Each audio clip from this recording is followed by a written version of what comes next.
I'll never forget the sound of champagne hitting my face. Not the effervescence or the sickeningly sweet taste, and certainly not the icy cold. No, it was the sound. That sharp, shattering splash. A noise like glass breaking inside my chest.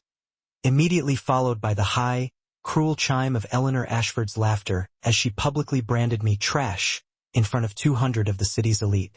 My hands were vibrating, shaking so violently I thought I'd dropped the cheap pen they'd thrust upon me. Yet I forced myself to sign those divorce papers anyway. Lucas stood maybe 3 feet away, his arms slung possessively around Diane's slender waist, both of them beaming with the repulsive self-satisfaction of people who had just cashed a winning lottery ticket. And me? I was the punchline, the pitiful little joke of the orphan girl who, in a moment of catastrophic delusion, believed she could actually belong in their rarefied, cruel world. But here is the twist, the crucial piece of information that not one of them, not Lucas, not his venomous mother, not his arrogant, calculating father, nor his spoiled, Instagram-obsessed sister, ever suspected. Exactly 3 hours before that devastating white-tie Christmas party, I had received a phone call, a restricted number, a call that hadn't just changed things. It had detonated my entire reality. It was a call that guaranteed I would soon turn their precious, multi-generational empire into a smoking ruin and force them to crawl back, begging for the smallest sliver of the mercy they had consistently denied me.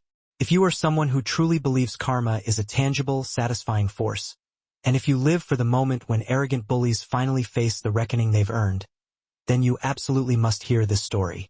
Hit that subscribe button hard. Ring the notification bell, because what unfolded next? Trust me, you will not predict a single twist. Drop a comment below if you've ever felt overlooked, dismissed, or utterly underestimated, because the revenge I delivered, the retribution of Magnolia, was nothing short of biblical. Now, let me take you back to that specific night. The night my worst personal nightmare became the catastrophic beginning of theirs. The Ashford mansion that night was an immaculate, frozen fortress, lifted straight from the pages of a dark fairy tale. Snow fell in impossibly perfect, heavy flakes, meticulously dressing the sprawling, perfectly manicured gardens in a blanket of pristine white silence. Inside the vast main hall, the Christmas tree wasn't merely tall. It was a towering sentinel, easily 20 feet high, dripping with solid gold ornaments and glittering white lights that seemed to mock the darkness outside. Guests flowed in, draped in mink fur coats and bespoke wool suits that whispered of Seville Row. Their cold breath plumed briefly in the December air as the valet silently collected the keys to their foreign sports cars. I, however, stood shivering at the isolated service entrance in my threadbare, cheap cream-colored sweater and the ancient, lumpy brown coat, the only winter clothing I possessed. I watched the scene unfold, separated by a pane of thick glass, feeling like an archaeologist observing an alien civilization.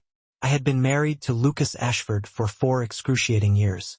4 years spent juggling 3 minimum-wage jobs just to keep us afloat while he grandly built his business.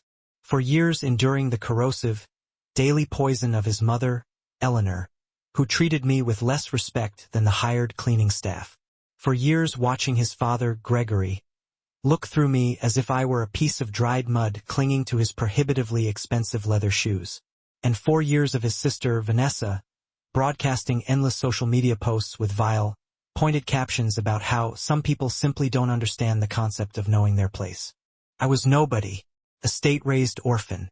My childhood was defined by a barrack-style room shared with 17 other kids, and the smell of industrial-strength bleach and stale mothballs clinging to my worn cot.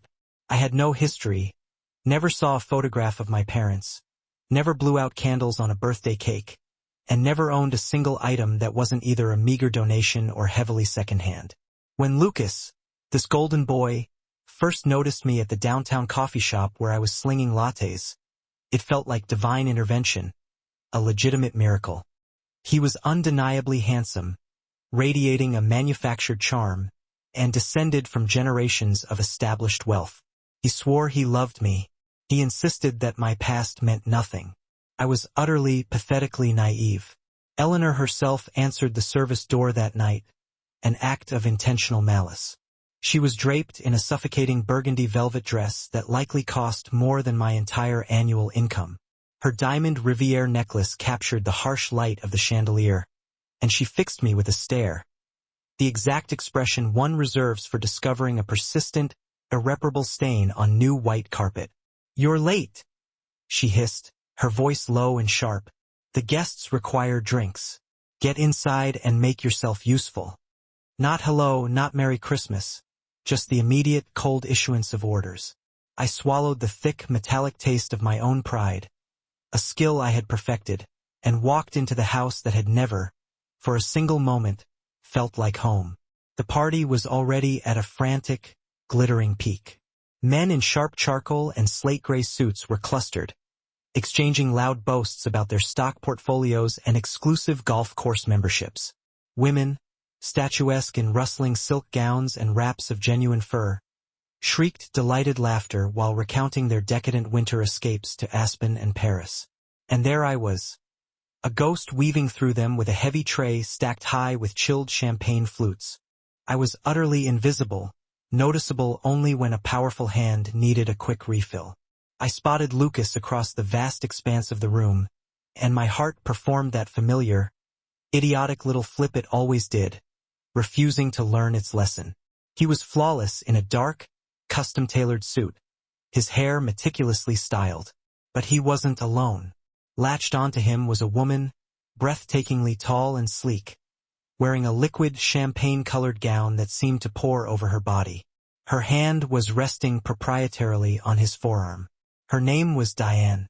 I had heard Vanessa speak of her often, always using that sickly sweet, sing-song lilt she reserved specifically for maximum cruelty. "That's Diane Richardson," Vanessa had casually dropped once. "Her father owns Richardson and Associates. Only the biggest law firm in the state. She is perfect for Lucas. She actually finished college, has a respectable family. Not like some people." I had pretended not to hear. Pretense had been the cornerstone of my marriage. The night spiraled rapidly downward. Gregory trapped me near the kitchen entrance, his breath thick and repulsive with the stink of expensive cigars and aged whiskey. "You know precisely what you are, Magnolia," he slurred, leaning too close. "You are a charity case. We permitted Lucas to marry you solely because he felt a pang of pity. But, Magnolia, charity has stringent limits." My hands involuntarily clenched tight around the fragile silver tray. "I've worked hard," I managed to whisper. "I helped build. You helped nothing." He cut me off with brutal finality. "You are a glorified waitress, a cleaner. Do you honestly believe that scrubbing our guest bathrooms and serving lukewarm coffee makes you worthy of inheriting the Ashford name? You are a perpetual embarrassment." I wanted to unleash a scream that would shatter the priceless crystal. I longed to hurl the heavy tray directly at his condescending face. Instead, I did what I always did, nothing. I simply walked away, fiercely blinking back the hot, useless tears. I told myself, as always, I will survive. I will endure. I told myself it would get better. Then Lucas demanded everyone's attention. The opulent, murmuring room fell into a sudden, awful silence. He stood elevated on the decorative platform near the 20-foot tree, Diane fixed rigidly beside him. My stomach didn't just drop. It plummeted, realizing the bitter, inevitable truth before he even opened his mouth. "Thank you all for attending tonight," Lucas boomed, his voice unnaturally loud and carrying across the hushed crowd. "I have a vitally important announcement to make." He then looked directly at me, his eyes empty. "For years ago, I made a significant error in judgment. I married someone I mistakenly believed I loved. I have realized, however, that correcting that mistake is long overdue." All 200 pairs of eyes swung to fix on me. Some looked awkwardly away. Most looked intensely amused, their expressions hungry for drama. Lucas smoothly produced folded papers from the inside pocket of his tuxedo jacket. "Magnolia, these are divorce papers. I'm correcting my mistake tonight in front of everyone who truly matters, ensuring there is zero confusion about where we stand." The gilded room began to tilt, spinning wildly. Eleanor stepped forward, wearing a grin of pure, triumphant vindication. She hadn't just known. She had meticulously engineered this spectacle. "Sign them," Gregory bellowed from the crowd. "You arrived with nothing. You will depart with nothing." That is precisely what the prenup states. I walked toward Lucas on legs that felt like crumbling stone. My face was scorched with shame. People weren't just watching. They were openly recording on their phones. Vanessa, the ghoul, was actually live-streaming the event, roaring with laughter alongside her friends in the corner. "Did you honestly, truly think you belonged here?" Diane whispered venomously as I reached the platform. "Look at you. Look at your clothes, your background. You're utterly nobody." Lucas shoved a gold-plated pen into my grasp. The papers were already opened to the designated signature line. I tried desperately to focus, but the black legal text blurred uncontrollably through my tears. Prenuptial agreement. 0 assets.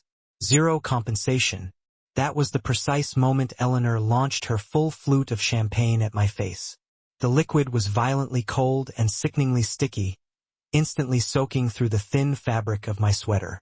The empty glass shattered explosively on the Italian marble floor, the sharp sound echoing in the sudden, shocked silence of the room. A collective gasp rose, quickly followed by absolute stillness. "That," Eleanor declared, her voice dripping with contempt, "is for wasting 4 years of my son's valuable life, you filthy beggar." I signed. My hand was shaking so violently the signature didn't even look like mine. But I signed. What choice did the orphan girl have? I had nothing. I was nothing. At least, that's the absolute truth they had successfully brainwashed me into believing. Lucas counted out 5 crisp $100 bills and flicked them onto the signed papers. "Consider it charity for the bus fare." Before I could react, 2 enormous private security guards seized my arms, treating me like a dangerous, petty criminal, and began forcibly dragging me toward the grand front doors. The laughter started up again. A wave of cruel sound. Flashbulbs popped. Vanessa shrieked the final insult. "Bye, trash. Don't ever dare come back." They didn't just ask me to leave.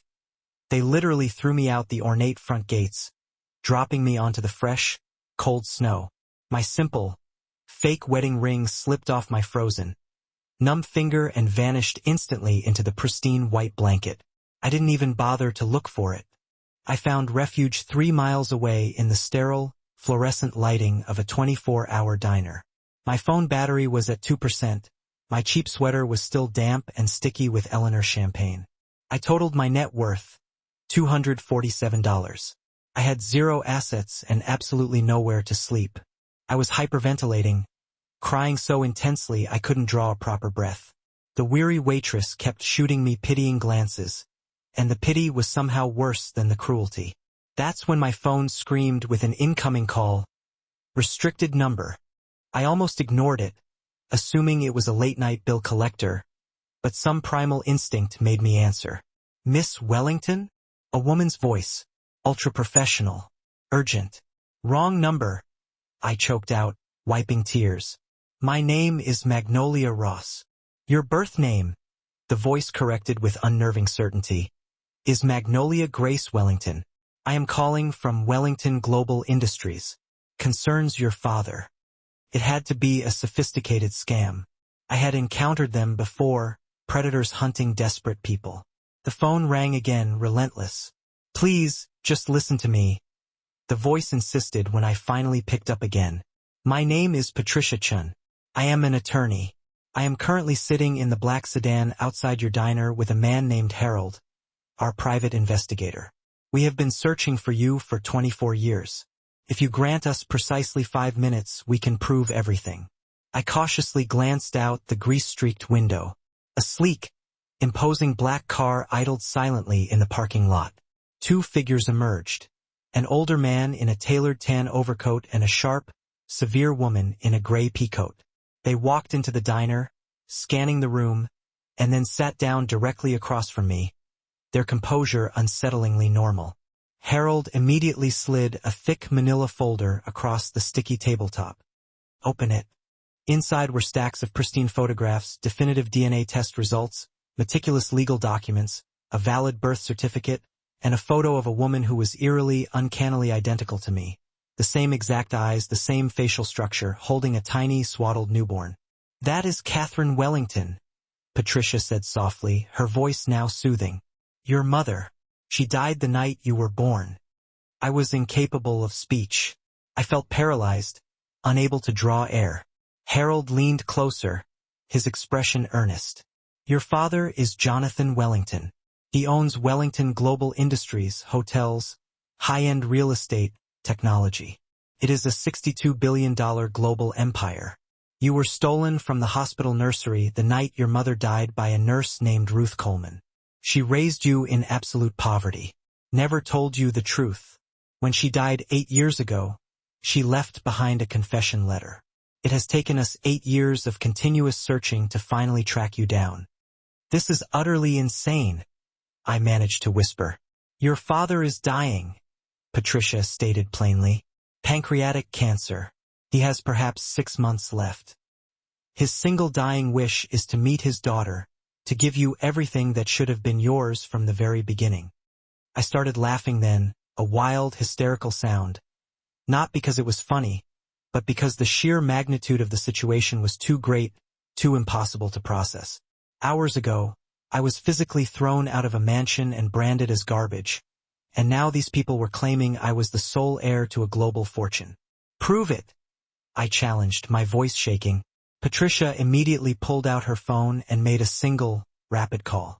Within the hour, I was seated in the back of that private car, gliding toward a sprawling estate that made the Ashford mansion look like a poorly kept garden shed. There, in a motorized wheelchair, frail and tethered to an oxygen tank, sat a man who possessed my exact eyes. Jonathan Wellington looked at me, and silent tears began carving tracks down his wasted cheeks. "Magnolia," he whispered, his voice ravaged. "My God, you look just like her." I completely broke down. This stranger, my biological father, held my hands and we wept together. A lifetime of missed moments pouring out in that instant. He recounted the story of my mother, their college romance, her brilliance, their joyous anticipation of the baby, the deadly complications, and how he woke up to find his daughter had vanished. "I failed to protect you once," he vowed, his grip tightening. "I will not fail again." But then Patricia delivered the second, terrifying piece of news. Jonathan's younger, ruthless brother, Raymond, had been managing the company, assuming Jonathan had no legitimate heir. Raymond was known to be cruel, corrupt, and had been systematically embezzling tens of millions from the company for years. "If you reveal yourself now, before we solidify your position, you will be in grave danger," Patricia warned. "We need irrefutable evidence against him first. You must stay hidden. Learn the business, master this new world, and then, when we are perfectly ready, we take back what is unequivocally yours." I instantly agreed, but I had one non-negotiable condition. "I want to utterly destroy the Ashfords first," I stated, the cold determination settling deep inside me. Over the next 2 months, I underwent a surgical transformation. Private tutors drilled me in advanced business strategy, international finance, and corporate law. I learned Jonathan's empire inside and out, memorizing the complexities of every subsidiary. I learned how to stand taller, how to speak with authority, how to project the confidence of someone born to power. Simultaneously, I hired the best investigators to dismantle Lucas and his family. The reports they delivered were breathtakingly scandalous. Lucas's fledgling business was not just struggling.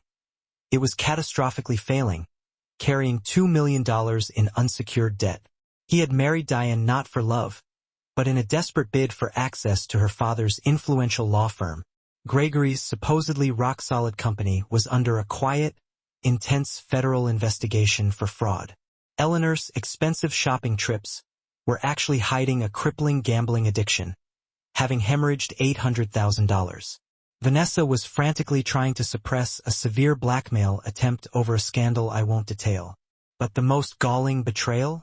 Lucas had stolen the $8,000 I had painfully saved from my 3 jobs, money I'd hidden for a future emergency, and gambled every last cent away. Then, He had illegally forged my signature on high-interest loan documents, making me legally responsible for $45,000 of his personal debts. He hadn't married me out of pity. He had used me as a financial shield, destroyed my credit, and then discarded me with the debt still clinging to my name. I didn't succumb to anger this time. I achieved perfect focus. I created a flawless new identity. Melline Grant, a mysterious, sophisticated European investor. I completely altered my appearance. A precision haircut, understated but terrifyingly expensive designer clothing, and intellectual, heavy-framed glasses that shielded my true gaze. I looked utterly nothing like the broken, tear-stained girl they had ejected into the snow. I approached Gregory Ashford's failing company with a massive $10 million investment proposal. He didn't recognize me. None of them did. The initial board meeting felt completely surreal. I sat across the table from Gregory, Eleanor, Lucas, and, here was the gut-wrenching twist, Raymond Wellington, my treacherous uncle. It turned out Raymond and Gregory were intimately partnered in a noxious, highly illegal real estate scheme. Miss Grant, Gregory practically drooled, wiping sweat from his brow. Your offer is extremely generous. I believe in strategically investing in the right people, I purred, locking eyes with Lucas. He stared back, an unnerving flicker of recognition crossing his features, but he couldn't connect the pieces. Eleanor insisted on hosting a celebratory dinner at the mansion, the very place where they had savaged my reputation. I wore an impeccably tailored taupe cashmere dress and swept through those front doors as if I were returning to a property I owned. Lucas was there with Diane, who was now visibly pregnant, his official wife. My investigators had already provided the final, humiliating detail. The baby was not Lucas's. She had been pregnant by her wealthy ex-boyfriend, Eric, before the wedding, using the pregnancy to successfully trap Lucas for his money. During the suffocating dinner, I casually inquired about Lucas's previous marriage. Oh, that... Eleanor laughed dismissively, waving a hand. He was married to some pitiful orphan trash. We naturally got rid of her. Lucas actually offered a thin, dismissive smile. Biggest mistake of my life. Marrying her, not divorcing her. I recorded every single word of it on a discreet device. Raymond pulled me aside later, his eyes like chips of granite.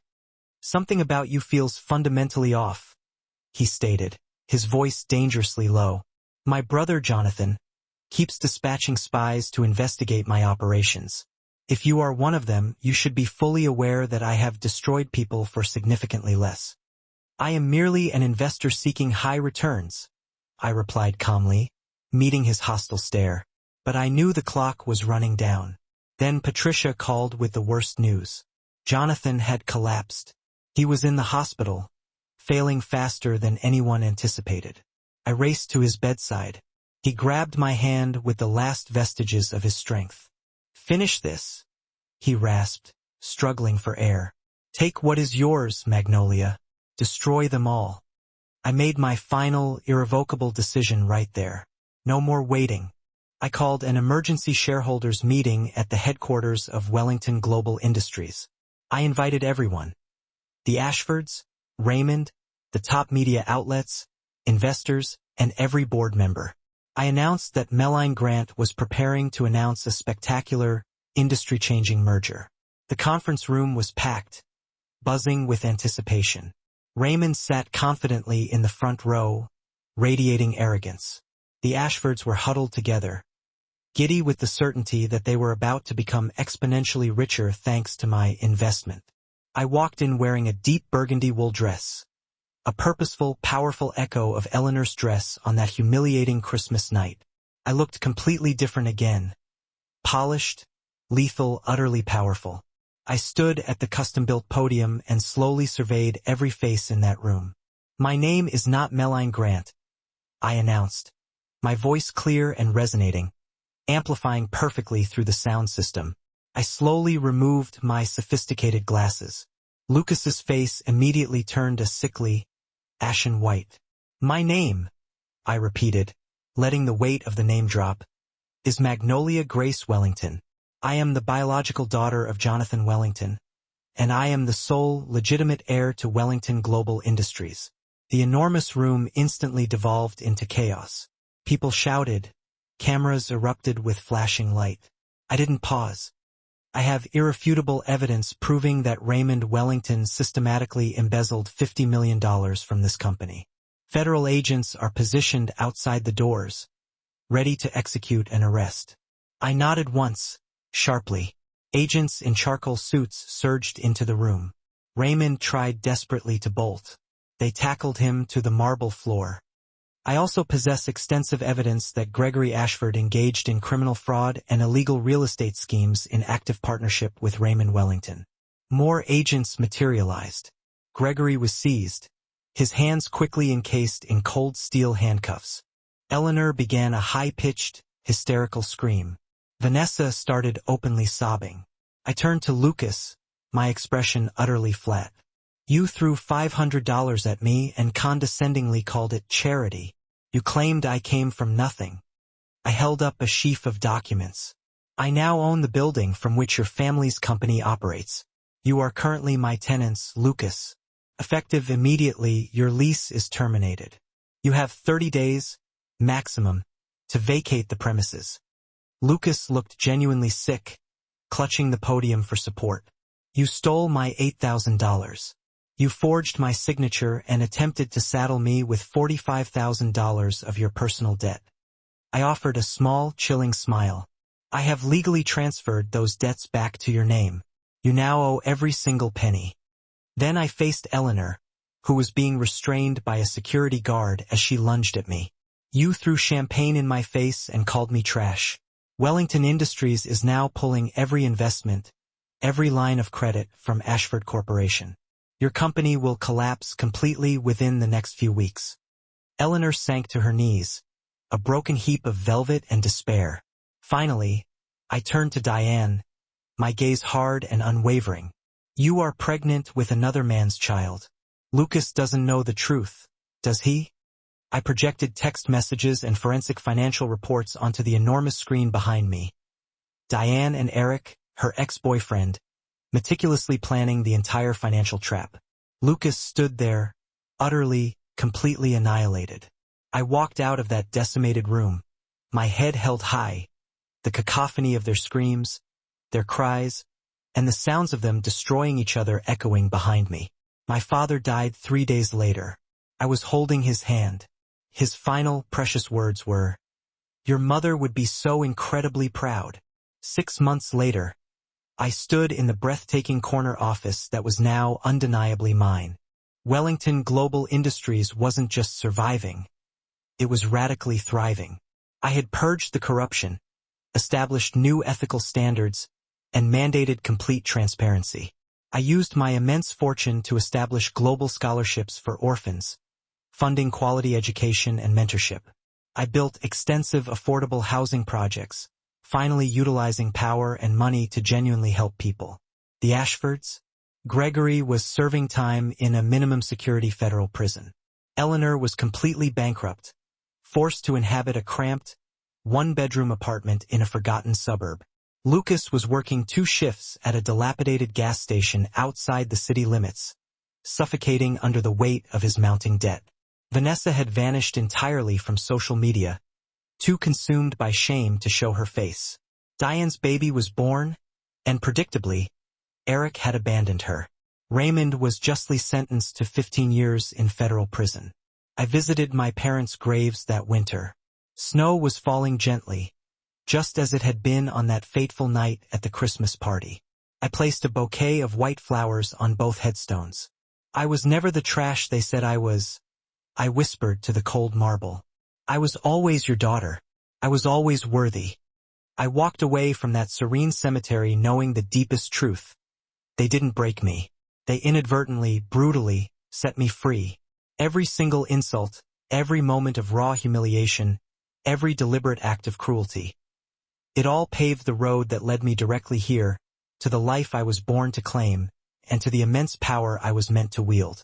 I am Magnolia Grace Wellington, and this is only the prologue. And that is precisely how I transitioned from hysterically signing divorce papers with a shaking hand to owning absolutely everything they wrongly believed they had taken from me. If the story delivered even one shiver down your spine, hit that like button right now. Subscribe and ensure all notifications are turned on, because I have more high-stakes, satisfying revenge narratives coming your way that will absolutely restore your faith in the immutable power of karma. Comment below. Did I push the limits too far? Or was this perfectly calibrated justice? I make a point of reading every single comment, and I genuinely want to know what you think. Share this video with anyone who desperately needs to remember that underestimating a quiet person can easily become the most catastrophic error of their lives. Thanks for watching, and always remember, your darkest, most painful hour might be the very moment preceding your greatest, most dazzling victory. See you in the next one.